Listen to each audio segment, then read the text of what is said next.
Well then, hello everybody.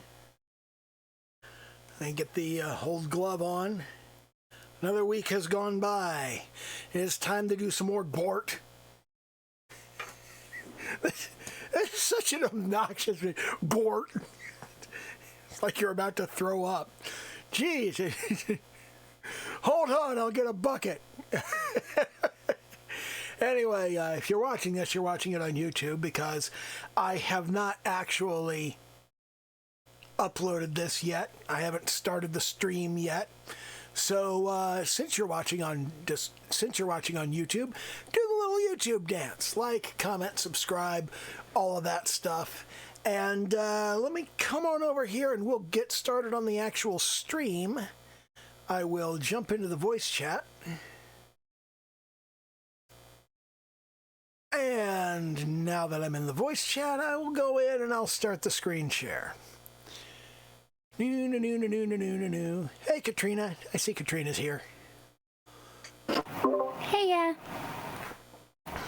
Okay, and where is the correct window? There it is.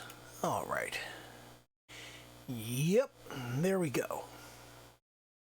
Shaka-boom. You know, it just occurred to me, I figured it out.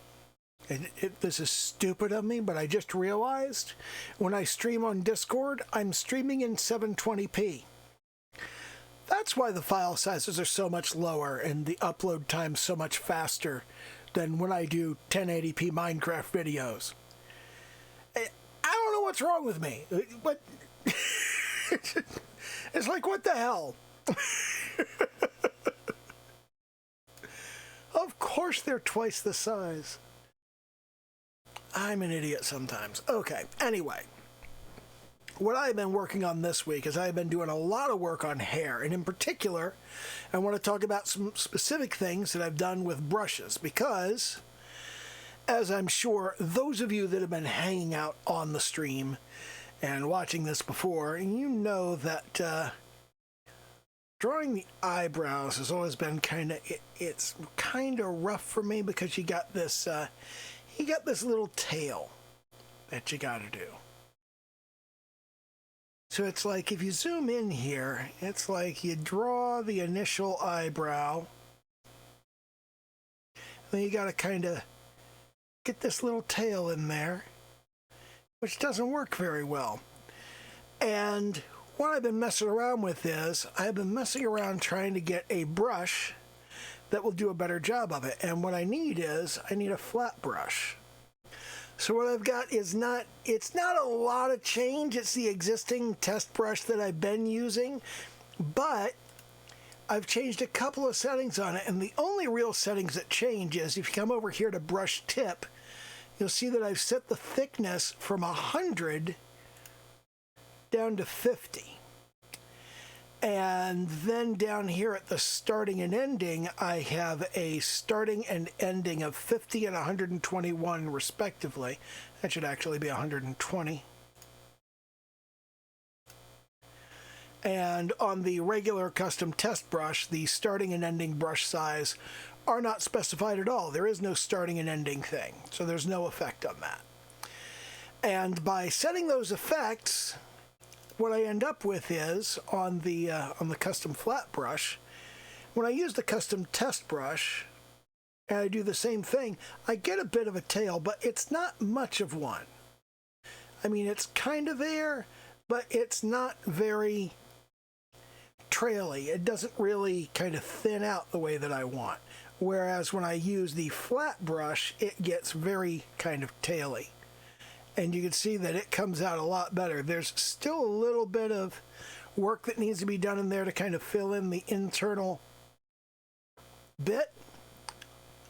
But as you can see, once that's drawn in, and I come in here and go, hey, let's turn off the reference, those eyebrows are pretty good, except for that little missing bit there.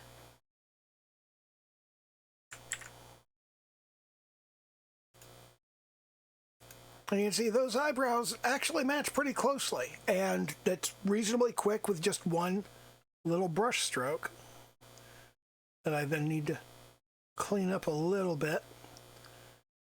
but not very much. And then I forget that my pen and the mouse cursor are actually the same thing. I'm an idiot, but yeah. So that was something that I messed around with a little bit, was getting all of that in place. And there was a lot of messing around with that. I did a whole lot of just going through and doing eyebrows, just using this basic shape and doing them in both directions. And obviously I still need practice. But just that basic idea of swooping the eyebrow across and pulling the tail at the end. I've done a few hundred of these. Now, of course, to get really good at something, you have to do about 3,000 to 5,000 of them. So I'm like nowhere near an expert at this. And on top of that, one of the things that you'll notice if you actually watch Gargura's streams is that her eyelashes are transparent. When you really zoom in on them, and you really look closely, right in here, this area, you can see the eye through the eyelashes. And that's an important part of that design, is to have these be semi-transparent, which, as you can see with a round brush, it's not as easy to do the eyelashes as with just the flat brush, which is not a whole lot of change. And obviously I'm using pretty much the same technique, whichever brush I'm using, but just flattening out the brush made a tremendous difference. And that was really, really useful. Now, on top of that, one of the things that I did was I looked very closely at the shadows in Gargura's hair. And you can see here, we've got sort of the, we've got this teal color right here. Helps if you actually go to the right layer. We've got this teal color right here at this part of her hair, and that's that same teal color there, and you also get it right here on the left side of her face, whereas you also have this blue color down here, which is here in the middle, and it's also on the right side of her face, and it's down here on the kind of little hime trails that fall down along the side of her face. But these two colors, what they end up being when you actually look at them is the hue changes, but the saturation stays around 50%, and the value is around 80%. So what I've got here is I've got this variant, this gradient, that stays in that same general area. Now, the saturation goes up as it goes more towards blue, and you can see that over here. You can see that in the blue areas, it goes up to about 53, whereas over here in these teal areas, it goes down around 43. So what I've done here is I've started it off at about 45 in a hue of 200 and a value of 85%, because it's a little bit lighter and a little bit less saturated down here, a little more washed out, a little brighter, and the hue is down around 200. Whereas you come up here to the other end, at the opposite end, it's around 220, and the saturation is a little higher at 55, and the value is a little lower at 75. But right here in the middle, you see that it comes out about 50 and 80, and the hue is right around 212 or so. So that's the kind of range of the different little stripes and bits in her hair. Okay, so if you go a little bit darker there, or you could go a little bit lighter, and over here is the aqua color, and over here is the kind of dark blue color. But there's a range on either side of it, so the actual color that her hair is in here, but it's not exactly what's on the reference. It's much closer down here at the end, and this one right here is kind of sampled from kind of a light area. but what I've got now is kind of this sort of thing. And I did that on purpose. I made it kind of darker on purpose. And the reason I did that was because the right technique for actually getting this into the hair, which I'll talk about in a minute, involves having a transparent brush that can be seen through to the hair, which I'm not using right now.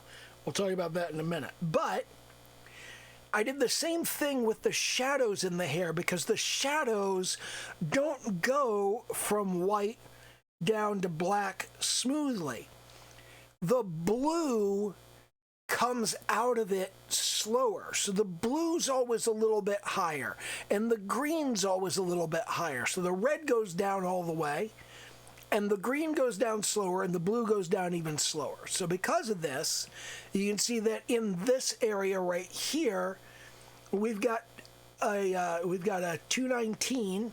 I think it's roughly a 220 on most of these. Okay, and you can see that we've got a 52 and a 27 here. And what I found was that they tend to be, if you add them up, they come to about 80. Like the really light gray is 75% value and 6% saturation. So it's still sitting in this, this is actually a 230 here, but I set this whole thing into the 220 area. So you got a 75 and a 6, which comes up to 80. And over here, we've got a 70 and an 8, which comes to 78. It's close to 80. And then over here, we've got a 52 and a 27. And where these come from is this area right here. This is the shadow area up underneath of the hair. And this bit right here is your darker shadows for like the farthest back bits of the hair right there. And this is for your lighter highlights that are more up in front, like up here on the bangs, up here. Is that the right color? There we go. Yeah. So like these areas right here. So you've got kind of your light gray and your dark gray and your deep shadow gray and all of that sort of thing. And what I did was I took all of that, including the white for the hair, and I put all of that into another gradient. And putting all of that into this gradient kind of gives me all of the shadows for the hair in one space. And it gives me all of the little highlight colors for the blue. And these I've defined as gradients for future use, so I can just like slap out a Gouda hair highlight. Let me put that back where it was. And so what I can do is I can just take the gradient tool and I can go, let me first of all marquee off an area. I can go, I'm going to have a little gradient right here. And we're going to go, okay, first we want the hair gradient, so I'm just going to hold shift and do a little vertical gradient from one end to the other. And there it is. There's the gradient that I have for the hair. And at that point, I could grab the,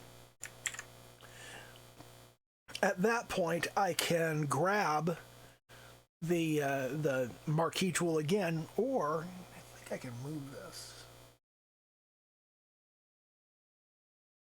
Is there an easy way to move this? No, it doesn't look like it. I think the object tool, yeah, I think the object tool, no, that's moving the whole thing. So I switch back to the,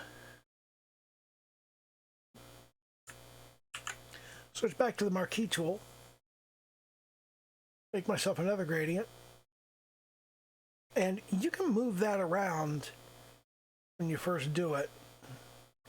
I don't know why you can't after that, but, you know, that's where you end up with.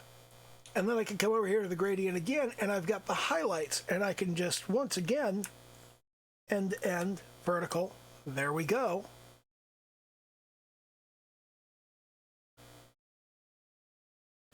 And then I can just deselect. Oh, that's relatively simple, actually. And then I've got my gradients defined now, and with the gradients defined, I can take those and I can move them around and put them anywhere on the canvas that I want them. I can rotate them. I can hold shift to lock it to specific angles. And then I can just put that anywhere in my canvas that is convenient, and I can grab all of the various colors that I need for doing Gerda's hair off of these palettes. I'm not sure if other people work this way, but I thought it would be a good way to work. So I'll go ahead and say OK on that, and then we'll deselect. OK. But that gives me a really quick and easy way to just kind of grab the... Let's go back to brush. Just kind of grab the color I want to work with, and then I can just rough out the hair however I want the hair to look. And then I could go, okay, now I need some shadows, and those shadows can go in there. I can put the shadows where I need them. I can get a deeper shadow over here and put that someplace. I can get the really deep shadow there and put that in wherever it needs to go. And all of that's really simple, and that all just comes right out of this little area right here, mostly. But you can go down into the really dark shadow if you need to.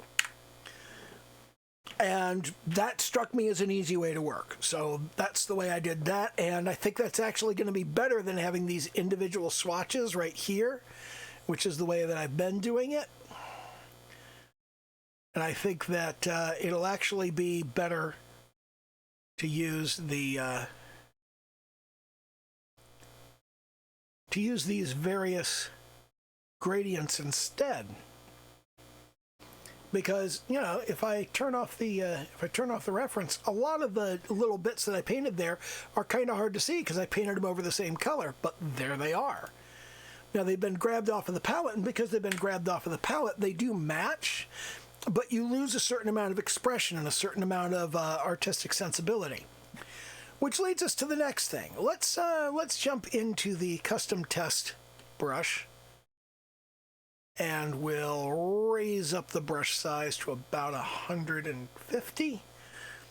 And we'll just kind of rough in some hair. Helps if I have an actual hair color. So we'll rough in a little bit of hair here. And one of the things that I've been kind of paying attention to is exactly how Gerda's hair is structured. You've got this one little bit that comes over just under her eye. You've got another bit that comes down to the cheek, and one that comes down just under the jawbone. So over here, if we go to the vector line layer, and I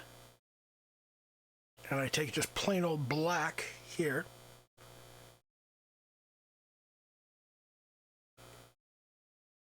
if I just jump down to plain old black, then right here, this would be coming in right underneath of her jawline. So this would go right there. Another thing that I noticed, I just kind of drew side to side across here and just bisected that and went, that is roughly a 120-degree angle. Because that is the kind of way that I think about things. And you've got another bit that comes down here.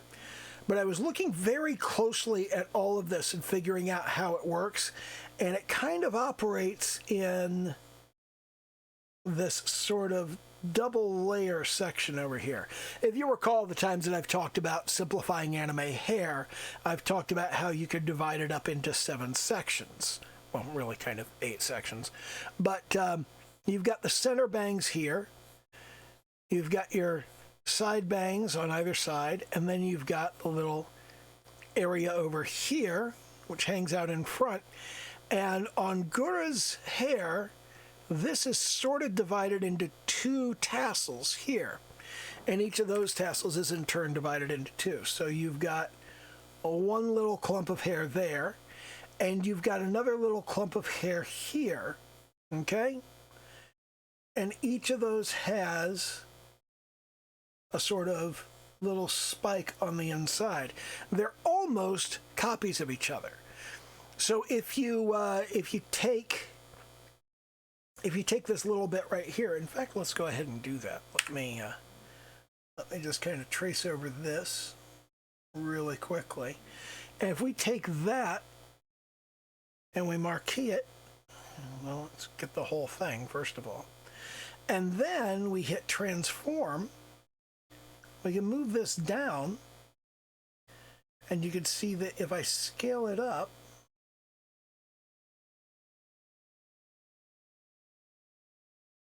Let's rotate that a little bit, put the point of it there, line up the angle, and if we scale it up,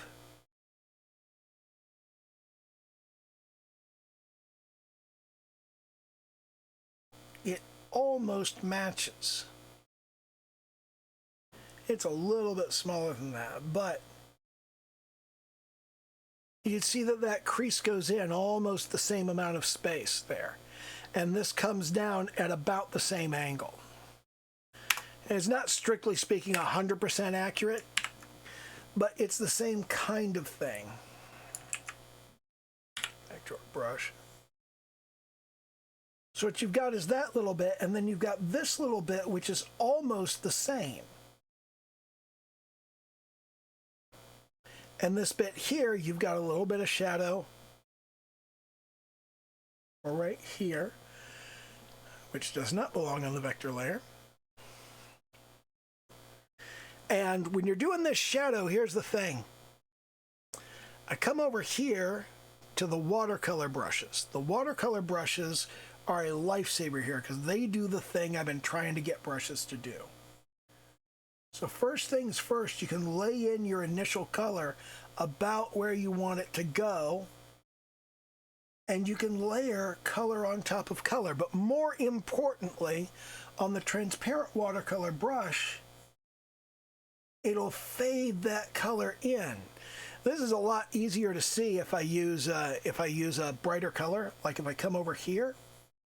And you can see I've got a very bright color that I lay in here.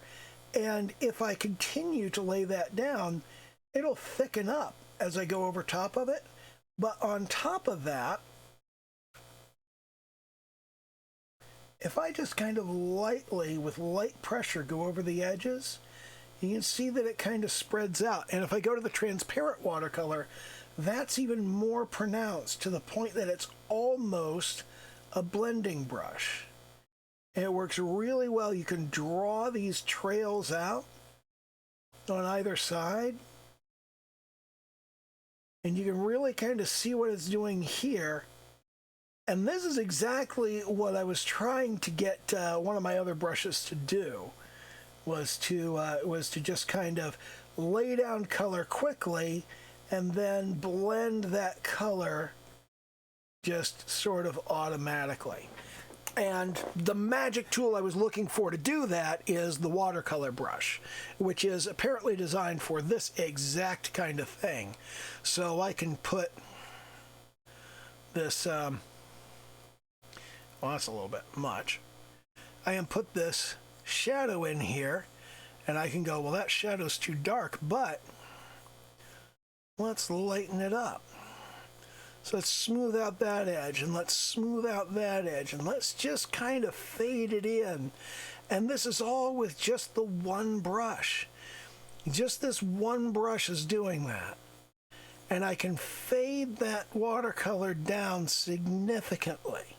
And if I want a nice crisp edge on it, I can still go to transparent, and I can carve away that little gradient on the side and give it a nice sharp edge where I want the edge to be sharp, but I can leave that soft trail at the ends, which, as you can see, is very much the kind of thing that's going on here. Is we've got kind of a bold area right here in this space, and then that trails up, and it also trails down. But of course, as I put that together, we've got a couple of little issues. And one of those issues is, if we zoom in a bit, one of those issues is you can see that I've gone a little over the line art. So let's carve that space of the line art away. That's a little much. Let's lower that down. We'll carve that line art away. We'll carve that space, and you see we've gone a little over the edge of the hair here. And we can jump in here and clean out this space. And then we end up with a much better sort of highlight to the hair. And it's transparent, so because it's transparent, we can still fuzz it out and lighten it up and make it a little bit softer. And once you've got it kind of softened up to the point that you want, you can clean up the edges crisply with the transparent color brush, which you press the C, and I've got that mapped to the front button on my stylus because I use that a lot. I use that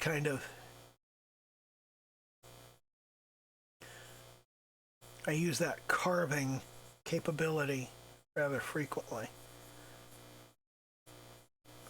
Just kind of pull space out of there. And doing it with the watercolor brush is really not as crisp as doing it with the India ink. I really like the crisp edge on the India ink, and I like how bold it is. I like how very, very bold the India ink is as it comes out. But the watercolor brushes are just really, really impressive with how well they do the job of putting things where I want them to go and letting me carve back after that and really kind of clean up those lines.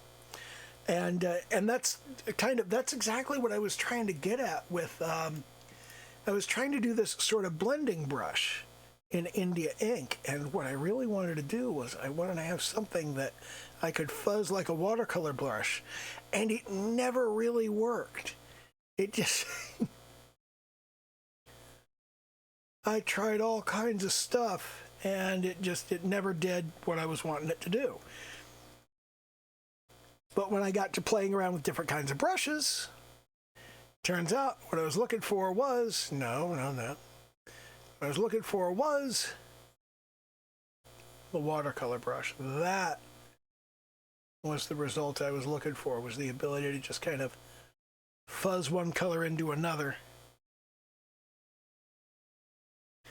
And we're working on the vector line. But if you come down to the color layer,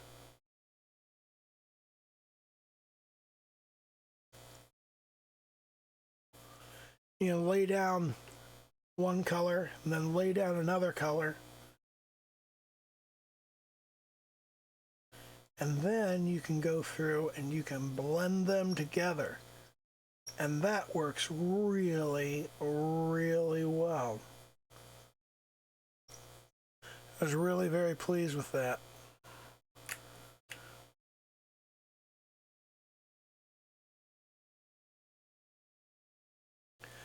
And you can kind of drag the lighter color into the darker color, or the darker color into the lighter color. Or you can alternate that and get various effects. There's all kinds of neat stuff that you can do, and you can soften it up. Once you've got more or less what you want, you can just kind of scrub over it.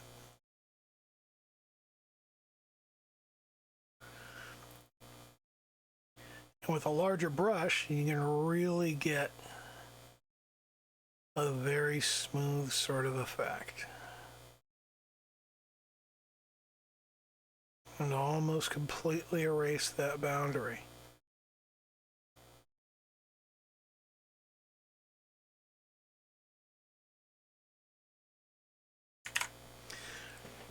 I'm getting more used to rotating my canvas. I need to be more accustomed to rotating my canvas, and I've been putting some work into it, and it has been bearing fruit.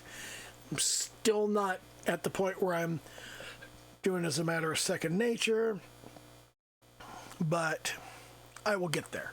So anyway, that's kind of where I've been working in terms of how things fit together, and how the technique works, and how to actually get the stuff down on the canvas. And this is important, and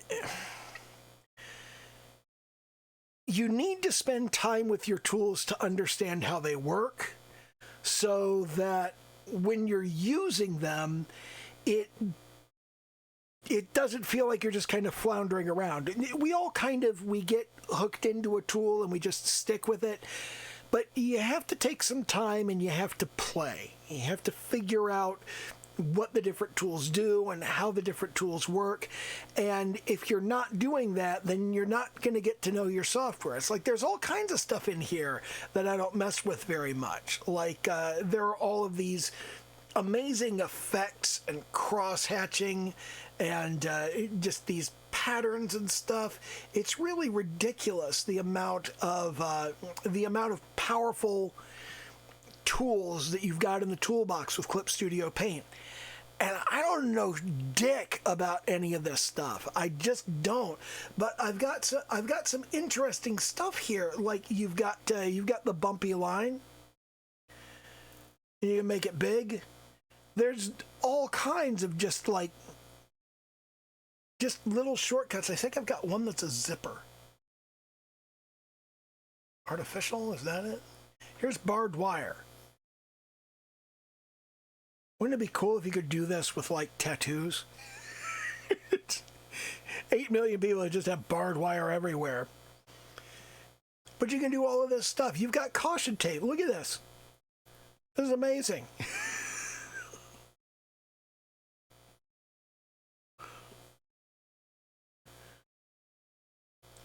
That's just funny as hell. And does this work on vector?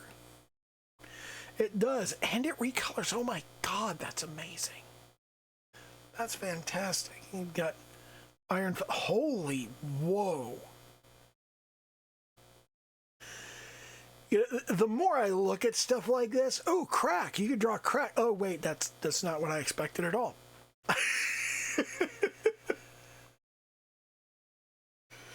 Oh no, that's not what I thought it was. Soap bubbles. Look at this. Soap bubbles. And look, this would be awesome. You could do this on a color layer. You could do it. You could do soap bubbles in this kind of teal color for Gura's hair. Something down around this area.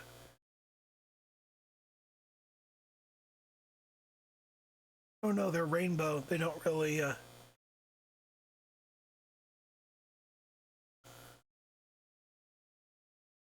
doesn't really respond to the size of the brush either. But yeah, there's all kinds of stuff in here I don't know the first thing about. All the different erasers, I don't know a whole lot about that, okay? I know the vector eraser is important. The blending tool, I'm not familiar with all the blending tools. I've seen a lot of people say that the fingertip blending tool is really useful. But I've never really messed with it. And it's important to just go in and go, well, okay, how do these work? Oh, wow. Wow, so that just kind of streaks. That would be really good for highlights.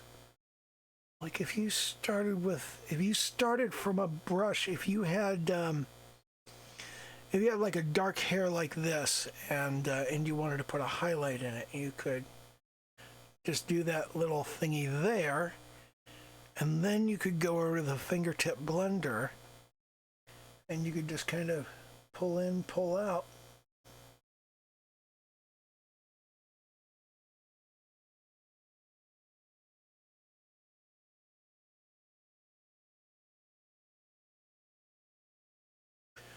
Wow, that is really useful. And if you just kind of did that on both sides,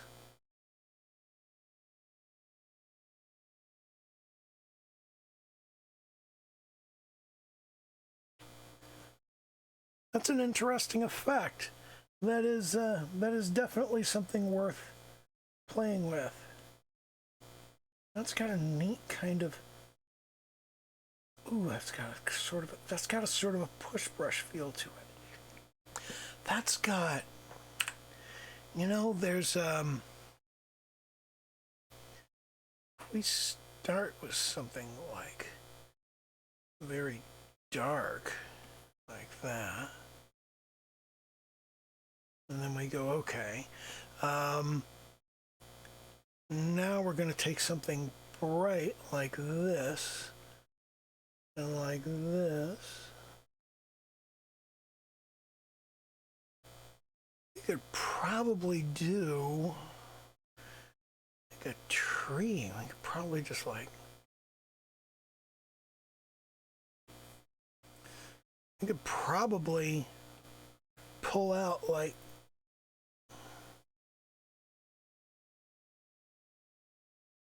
branches and stuff. This has some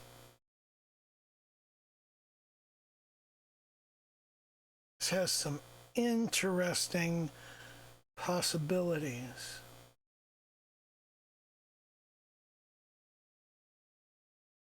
You could just kind of pull branches off of the tree. I'll need to mess around with that a little more. That's very interesting. But there's so much stuff, and this doesn't even begin to get into the materials panel. You know, the materials panel and all of this 3D stuff. I barely know what half of this stuff is and what it does. There's just so much stuff there. You've got all of these 3D bits, like you've got cubes and spheres and prisms and pyramids. It's really, really cool. You've got various panorama bits. No, let's not download that from the cloud. Why aren't these things downloaded from the cloud? Yeah, let me go to Manage Materials. Huh.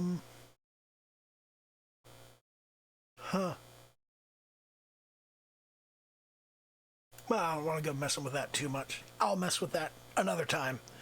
Yeah, that's probably some cool stuff. Panorama. Do we have panoramas? Small objects. We got all kinds of like little stuff here. That's like little 3D bits and pieces.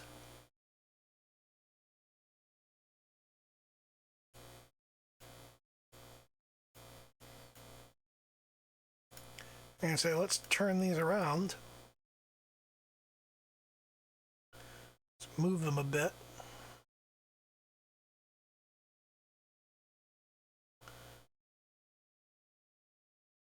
Rotate the stack. Scale.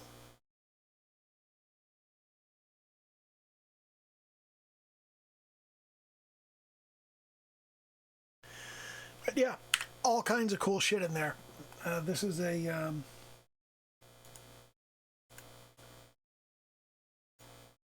that's now on a whole different 3D layer. So, but there's so many tools in here, and you have to go in and you have to mess around with these. And I'm trying to stick to the very basic stuff because, oh god, I could get so lost in like looking at all of this stuff. Look, we got handguns and guitar cases and violins, and there's just so much stuff. Umbrellas, both closed and open, a school bag, a bamboo sword. It's this huge collection of stuff. I could spend all day messing around with that, but I'm trying to stick to just the, oh, whoops. You know, let's just pull that in. But I'm trying to stick to just the primary tools because those are the major things that I need to work with in order to, you know, do my stuff. And the major thing I've been working on over the last week is I've been looking at, number one, getting these eyelashes right. I've been trying to get the eyelashes right, as I've already mentioned. And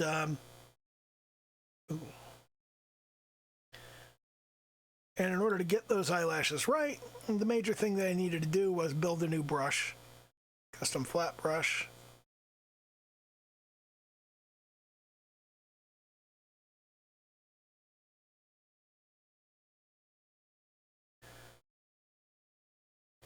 And that's much better than I was doing before.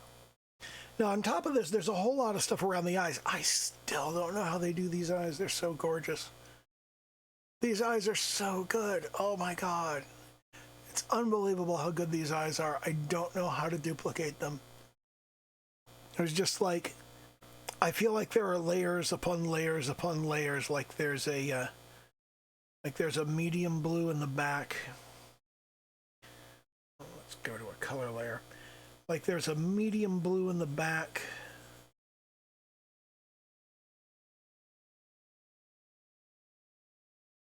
Not quite like that, something more like that. Let's use the paint bucket to do that one. And then over top of that, it looks like there's a kind of a teal circle with the pupil in it, which we can put right there. And then we've got a sort of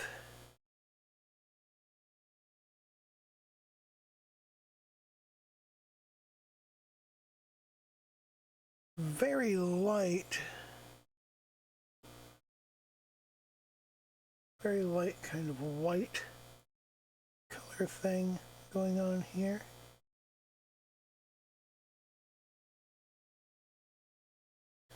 Sort of lighten this bit up and give some more shape to the whole thing. And there's all this detail that goes into it, and I don't know how to do that. But then over top of all that, we've got a very dark sort of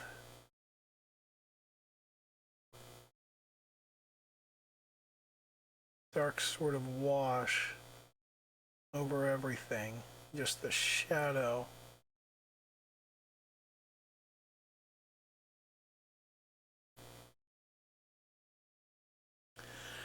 I feel like that's the kind of thing that we're looking at, but I'm really not getting it very well. It's not something I think is... I feel like there's all of these little tiny details, and there's the little sort of...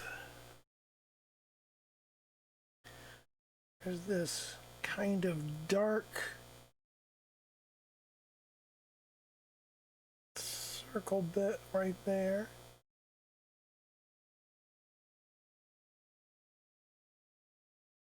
And then just kind of little, I feel like I'm not using the right tools for this.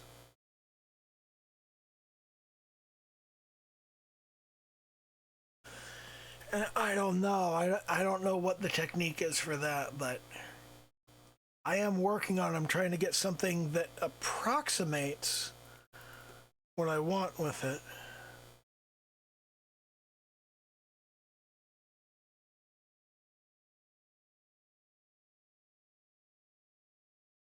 To just kind of fit all of that together.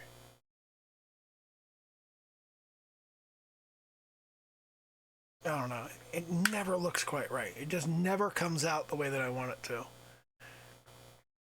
I've been working a lot on that, and I've gotten like nowhere. I also haven't made a whole lot of progress in getting the blushes the way I want them. It's like if I just kind of lay in the skin tone here, getting that blush underneath the eyes right has proven less than easy, and I think it relates to using the soft airbrush.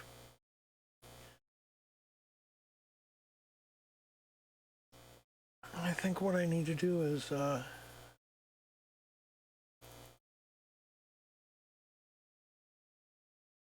just go very light. I think I've gone too pink with it. Maybe more like that. That looks about right. So let me go back to my India ink, and on my palette I'll make a little note there. So I think if I just use the airbrush,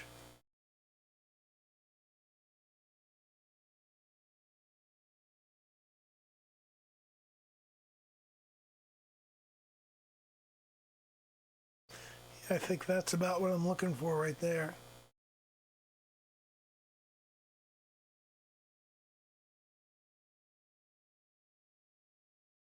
A little bit more orange, I think. There, that's it. So Brush bucket, there we go. That's about the right blush color. So if I jump back over here and I grab the skin tone, back to a brush,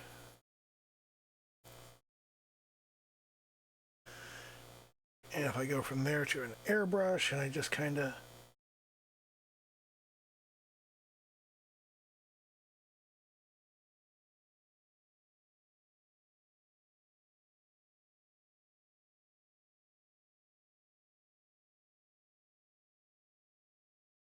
it's too much. It needs to be a really wide,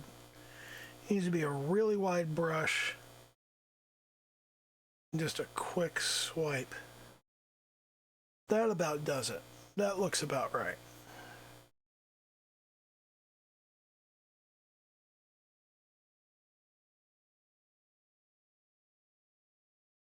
And it is pressure sensitive, so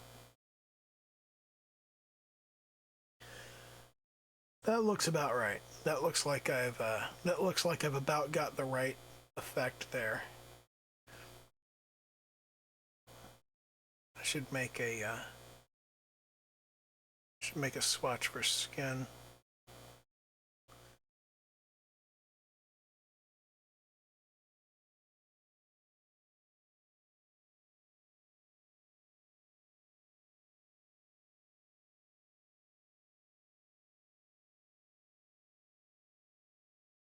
It kind of goes between this color here and this color here. So think about making a gradient for that. That's also a good place to put a gradient together. You should also take a look at the shadow color there. Let's have a look. That's 162, 118, 110. 218, 205, 191. 255, 240, 224. So that's really just, you pull out about twice as much blue. Yeah, you take the red and you pull out about twice as much blue. Except here, you're more blue down here in the shadowy area, obviously. Shadows tend to have a blue cast to them, so it's typical to make colors a bit more blue when they're supposed to be in shadow.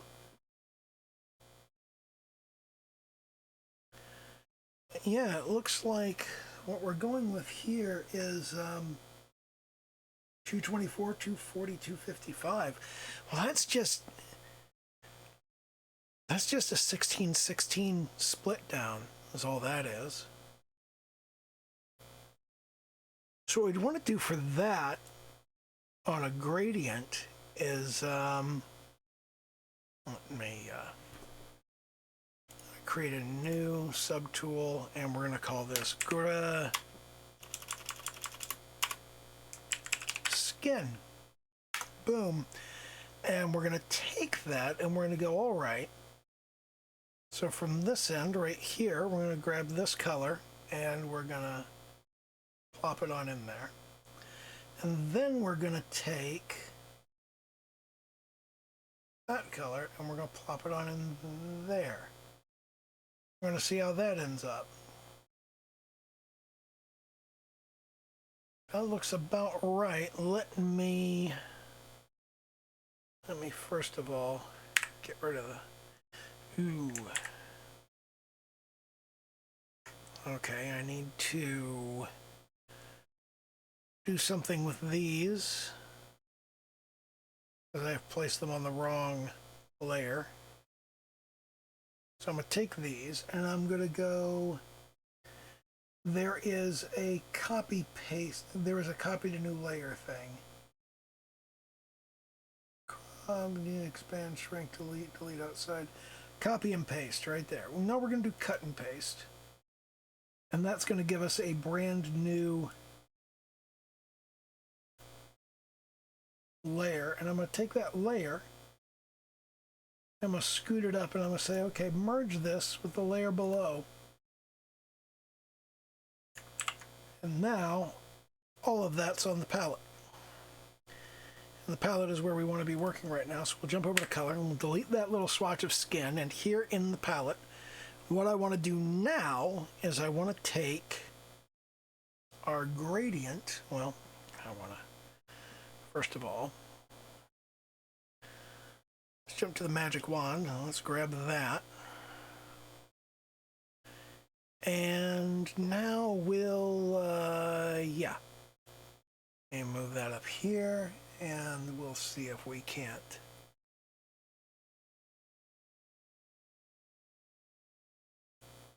modify it just slightly to be about the same width as those.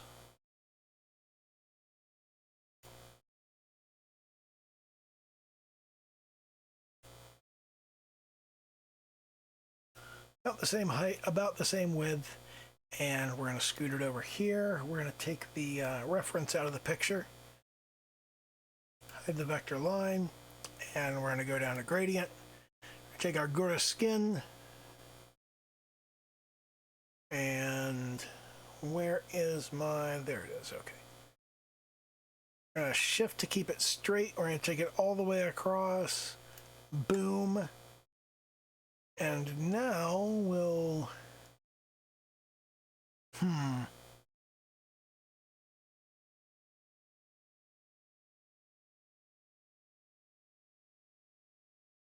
we'll move this somewhere. I gotta move all of this stuff around. 2, 3, 4, 5, 6, 7, 8. We got 10 of these color swatches. So first things first, let me, oh, no, don't do that.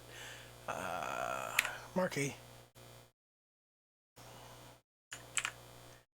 We will begin by pulling a marquee around these 5 here and moving them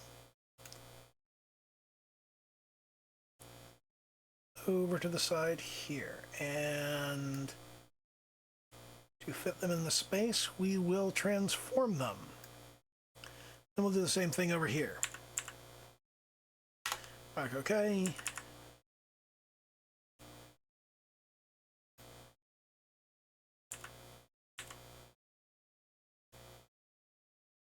Grab the rest, move them over, transform, move,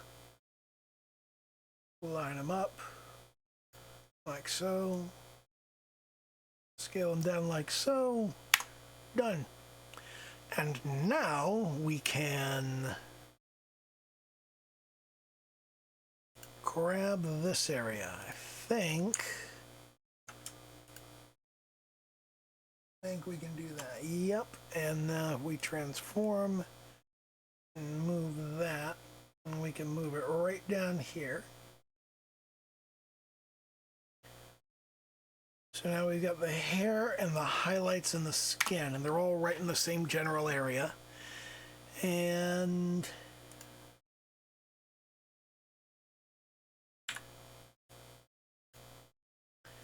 did I accidentally paint on my palette layer?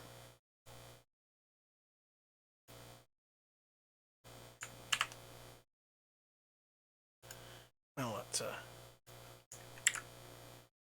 looks like we did. So let's click over to the palette layer, transparent, pull that off, and we can turn our reference back on, make sure it's in a good place. So now we've got kind of the palettes are already defined, and on top of that, over here in the gradients, we've got the Gura hair, Gura highlights, and Gura skin all defined, so we can easily grab those back for later work. I'm going to draw Gura a lot. I already know that. I mean, it's kind of pathetic, but fuck it, that's how it is. She's just my favorite VTuber. She's my bias. What can I say? You know, she's my Oshi. And wow, we are closing up on an hour. And all I've done is just like talking about technique and shit. But now we can grab skin tones off of this. Let me come over here and just go, okay, let's lay in some skin, and then toward the bottom we'll lay in some darker skin right there. And then we'll fade those into each other using the watercolor brush, transparent watercolor right there. And we can use a wider brush right here, like so. Kind of drag those into each other. That gives kind of a shadowed feel without being too heavy-handed. And then, of course, you head back to the India ink and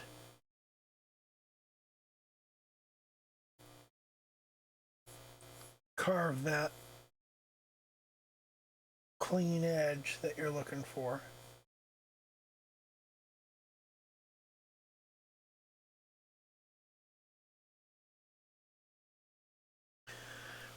She's got 5 o'clock shadow. Well, that was unintentional.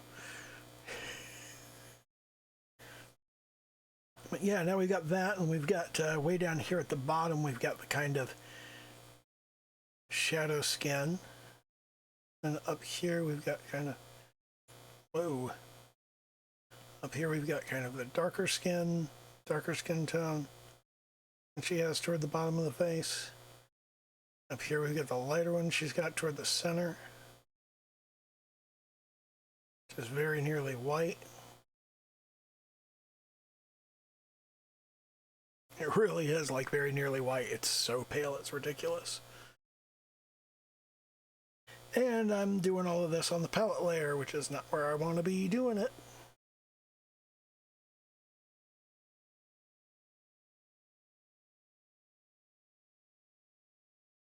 Let's make sure I haven't left any additional detritus there. Okay, back to the palette layer, and yeah. I could actually lock that layer so I just can't draw on it. And then I get the little no icon. But I can still grab stuff off of it, and I can still grab colors. So that's useful. That's more, learn how to use your fucking tools stuff. But yeah, we're close up on an hour, and I don't know. If you watched through all this, I hope you learned some stuff. I hope you got something out of it, because I didn't really produce any results. But I kind of feel like going through all of this and talking about how to do all of the different colors and set up palettes and whatnot, I feel like that's useful. I know that nobody ever talked about this stuff with me. So it's like, I travel around YouTube and I look at a bunch of different tutorials, and nobody ever tells me this stuff. And I feel like this is probably stuff people already know, and they're just not saying because they think everybody else already knows it too. That's frequently the way that people are. So maybe I've handed you something you didn't already know. There's lots of stuff that quote-unquote everybody knows, and on any given day, thousands of people are hearing about it for the first time. So, just like, I don't know, maybe you learned something from my dumbass ramblings, and, do the little YouTube dance, hit like, hit comment, hit subscribe, whatever. Hit the bell icon. I'm never comfortable with outros. Okay, bye.